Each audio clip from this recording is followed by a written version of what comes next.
형을 알아보겠습니다. 오행의 지지에서 오행의 삼합을 알아보았잖아요.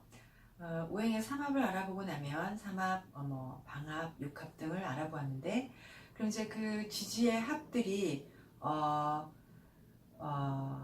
그런 부작용을 일으키는 그런 일이 발생합니다. 운수에 따라서 또는 사주 자체 안에서. 그래서 이제 형이라는 것은 삼형이라고 하는데요. 이제 삼합과 방합이 만나는 것을 형이라고 합니다. 다시요. 삼형. 형은 삼형이라고 말하는데요. 삼합과 방합이 만나는 것을 말합니다. 개인의 사주에 삼합이 있는데 운에서 방합이 들어온다든가 방합이 있는데 운에서 삼합이 들어오면 이거를 형이라고 하고요. 형이라는 단어의 뜻은 이렇게 형벌이라는 뜻이 있어요. 형벌 또는 모양 또는 법, 규칙 이런 뜻이거든요. 그래서 이제 행동으로 어떤 이루다 또는 제지하다, 어떤 행동에 체형을 가해서 규칙에 복종시킨다 이런 의미로 형이라는 걸 해석합니다. 형벌이란 뜻으로 해석하지만 의미는 그렇게 실제로 그런 의미는 아니에요. 그러면 이제 명리에서는 이 형이라는 걸 어떻게 설명하냐면 명리에 충파해라는 게 있습니다. 더 나아가서 할 텐데요. 이런 것들은 개인의 분쟁을 말해요. 개인의 분쟁을 말하는데 개인 간의 개인의 분쟁을 조정하거나 이런 것들을 말하는데 형은 집단의 문제를 집단과 개인의 문제 또는 집단과 집단의 문제 또는 가족 전체의 문제가 발생하는 것. 그래서 개인과 집단 사이에 분쟁이 생기거나 집단과 집단 사이에 분쟁이 생기거나 아니면 어떤 한 사람의 문제로 가족 전체에 문제가 발생하는 것을 형이라고 합니다. 이제 형은 삼형이라는 게 삼합이라는 것이 있거나 방합이라는 것이 있을 때 서로 삼합에서 방합이 오거나 방합이 있는데 삼합이 오거나 아니면 사주에 이것이 다 있거나 하는 것을 형이라고 하는데요. 이 삼합과 이 방합 사이에 그런 집단과 집단, 집단과 개인, 이런 가족과 개인 이런 사이에서 어떤 합의 사항이 없어져서 합의가 일어나지 않아서 이제 분쟁이 발생하고 힘겨루기가 발생하는 것을 말합니다. 그럼 이제 사주에서 방합이 있는데 운에서 삼합이 오면 이제 형이 되죠. 그러면은 이 사주의 방합이 있는데 운에서 삼합이 와서 형이 되면 가족 한 사람의 직업 문제, 가족 한 명, 방합이 원래 가족 한 명의 문제가 사회적인 진출이나 그런 전체를 사회적인 문제가 되고 아니면은 전체를 긴장시키는 문제가 된다는 거죠. 다시 방합이 있는데 삼합이 운에서 오면 가족 한 명의 취직이나 군대를 간다거나 입시의 문제 이런 것들로 가족 전체가 긴장을 하거나 가족 전체에 문제가 생깁니다. 그럼 만약에 사주에 삼합이 있는데 운에서 방합이 오면 그러면은 형이 되잖아요. 그러면 이럴 때는 이제 직업적인 문제가 가족 친척의 문제에 개입하는 거죠. 그러니까 어떤 사람의 직업적인 사회활동의 문제에 방합이 왔으니까 가족이나 친척의 문제가 개입이 돼서 분쟁이나 갈등을 일으킵니다. 그럼 이제 이런 것들은 대개 어떤 예에서 일어나냐면 투자나 가족의 투자나 동업 이런 분배 이런 것들로 이제 문제가 발생해서 쉽사리 합의점이 찾아지지 않아서 분쟁과 갈등을 겪게 되는 그런 문제를 형이라고 합니다. 그래서 형은 집단의 문제를 다룬 것이다. 상충은 아직 하지 않았지만 개인 간의 문제를 다룬 것이라면 형은 이렇게 개인과 집단, 집단과 집단 또는 가족 전체의 문제가 발생한 것을 형이라고 한다. 그럼 이제 형이라는 것을 각각 나누어서 목형, 금형, 수형 이런 것으로 지금 다시 정리해서 알아보겠습니다. 형에는 화형, 금형, 수형, 목형이 있습니다. 형은 좀 전에 말씀드린 것처럼 삼합과 방합이 운에서 만나는 겁니다. 삼합이 사주에 있는데 방합이 온다거나 방합이 사주에 있는데 삼합이 온다거나 그래서 먼저 이렇게 정리를 했는데요. 이제 화형이라는 거는 인오술 삼합이 사오미 방합을 만나는 거예요. 그러면은 이제 인오술과 사오미가 운에서 만나면 이거는 화형은 주로 이제 동료나 형제 등의 이렇게 수평적인 관계에서 벌어지는 현상을 말합니다. 만약에 방합의 기세가 이렇게 강하면 형제나 친지 등의 그 친척 간의 인연에서 벌어지는 일이고, 삼합의 기세가 강하면 동료나 기타 사회적인 활동을 통한 그런 이익 집단에서 일어나는 그런 희생을 말합니다. 이제 일을 만약에 크게 벌이는 그런 사람이 있으면 수습하는 사람이 있어야 하는 것이죠. 그래서 이런 운이 오면은 주변의 인물이 나 이제 또 자기가 과한 욕심을 부려서 그런 실패하는 모습을 보게 됩니다. 그래서 대개 어떤 현상이 일어나느냐 하면 이제 보증, 채무, 부도 이런 현상이 일어나는 게 이제 화형이라고 말할 수 있습니다. 금형은요, 금은 이제 어떤 것의 결실이잖아요.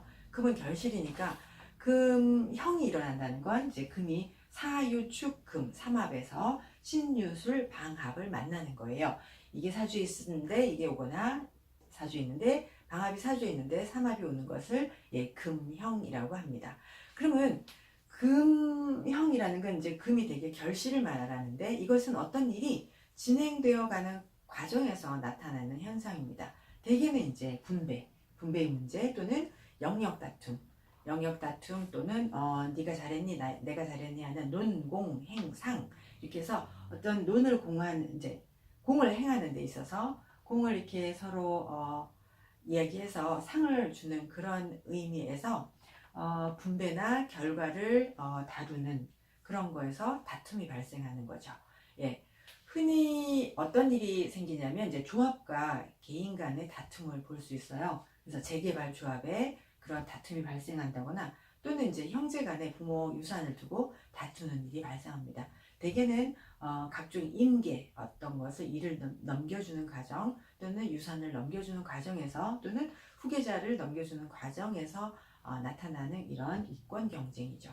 그래서 금형은 되게 결과, 공을 다투는 것, 유산 이런 것들을 다투는 것에서 발생하는 그런 이권 경쟁이기 때문에 금형이 일어나면은 1등과 2등의 차이가 굉장히 크죠. 그래서 여러분 흔히 보았듯이 유산 상속 다툼에서 지는 사람이 갖는 게 별로 없잖아요. 그래서 이제 1등과 2등의 차이가 현저해서 2등은 되게 몰락을 맞이할 수 있는 그런 상황이 발생할 수 있습니다. 그러니까 서로 이제 목숨을 걸고 다투는 그런 현상이 나타나고요. 금형에서 2등하면 엄청나게 억울하고 배신감, 승벽기질, 억울한 마음, 이런 뭐 복수심 이런 것들을 발생시켜서 되게 무서운 형입니다. 그래서 엄청난 그런 결과를 가져오고 되게 아픔을 가져오는 금형을 뭐 이렇게 충고한다는 건 우습지만,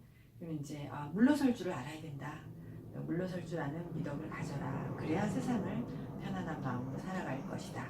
이렇게 말을 하지만 그 당사자들은 이런 마음이 생기기가 힘들죠. 네, 그래서 금형이 되게 무서운 형이다라는 걸 말씀드리고요. 그 다음에 이제 이쪽으로 보시면 수형입니다. 수형은 신자진 삼합의 인묘진 방합, 그러니까 신자진과 인묘진이 만나는 걸 수형이라고 해요. 그래서 수목형이 이제 목형은 해묘미와 해자축이 만나는 걸 목형이라고 하거든요. 그래서 이 앞에 있는 것을 따서 수형, 여기는 앞에 있는 걸 따서 목형입니다. 이것은 수형은 신자진이 사주에 있거나 아니면 인묘진이 사주에 있을 때 서로 삼합이 방합이 오거나 방합에 삼합이 오는 것인데, 이 수형은 어떤 한 사람의 잘못을 전체 가족이 책임져야 하는 그런 현상입니다. 다시요. 수형은 한 사람의 잘못을 가족 전체가 책임져야 하니까 대개는 사업상의 부도죠. 예, 부도로 집안이 완전히 이렇게 무너지는 것을 말합니다. 대개 남편이 사업을 해서 이런 부도가 나서 가정이 이렇게 무너지거나 또는 뭐 가정이 파탄나는 경우가 있죠. 뭐 가장이 외도를 하거나 또는 부인이 가출로 인해서 가정이 파탄나거나 또는 담보대출을 사업을 위해서 써서 채무독촉을 받아서 이렇게 또 가정이 무너지거나 또는 집안의 가정이 이제 뭐 불치병에 걸려서 그런 가게가 전부 다 이렇게 내려앉거나 그런 이런 집안 문제 이런 것들이에요. 또한 법률이나 뭐 이렇게 규칙에 의해서 불이익을 당하거나 환경이 변해서 주변의 환경이나 국가의 법이 변해서 불이익을 당하거나 내가 사업을 하고 있는데 모기업이 뭐 부도가 나거나 모기업이 거래 중단을 통보함으로써 여파로 이제 이렇게 내 환경이 이렇게 손실을 보는 그런 문제들이 되게 수형이 됩니다. 수형이 발동하면 되게 가족 간에 불목을 하거나 친지와 불목하게 되고요. 이산가족이나 모임이 해체되고 서로 있죠. 안 보고 괄시하고 이러거든요. 그러니까 원래는 서로 돕고 살던 그런 상생 관계 중에서 약자한테 발생하는 이런 증세를 수형이라고 합니다. 그 다음에 목형은요. 목형은 해묘미 삼합의 해자축이 만나는 걸 목형이라고 합니다. 이 목형은 그렇게 여파가 크지 않은 것인데요.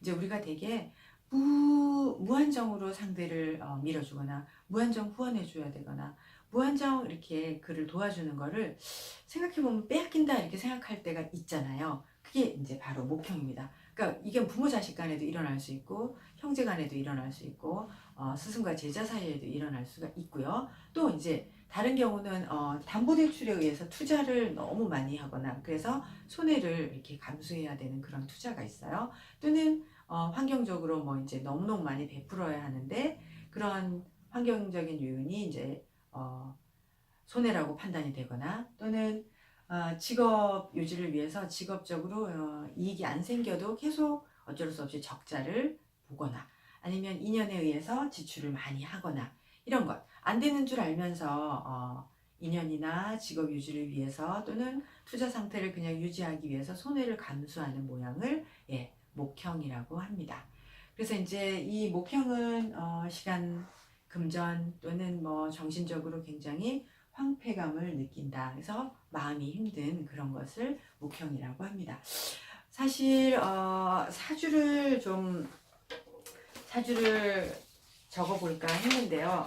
이렇게 형은 되게 이제 사주를 적었을 때 그다지 그렇게 좋은 모습을 보이기 힘들어요. 그래서 사주를 적기는 좀 그래서 좋은 통변이 안 나오니까 사주를 적어볼까 하다가 그냥 갑자기 마음을 바꿨어요. 왜냐하면 형이 대개는 그런 외부적인 환경이나 이런 가족과 집단 간의 뭐 개인과 개인 간의 이런 그런 힘든 삶을 겪기 때문에 되게 조심스럽고요. 제가 이제 한 가지 그 관찰한 바를 말씀드리면 화형이었어요. 화형이었는데 이제 화형인 그 분이 장인과 동업을 했어요. 동업을 했는데 이렇게 화형이 탁 들어오니까 영업권 다툼을 하게 돼요. 그래서 영업권 다툼을 하면서 불화를 겪어요.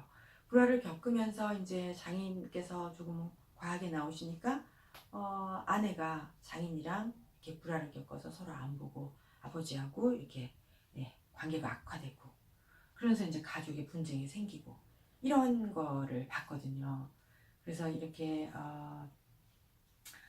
방합하고 삼합이 이렇게 이제 만나면 그런 직업적인 이익에 가족 문제가 개입하여 그렇게 굉장한 분쟁이 생기는 걸 보게 됩니다. 그래서 상당히 정신적으로 다들 황폐한 그런 것을 경험하게 됩니다.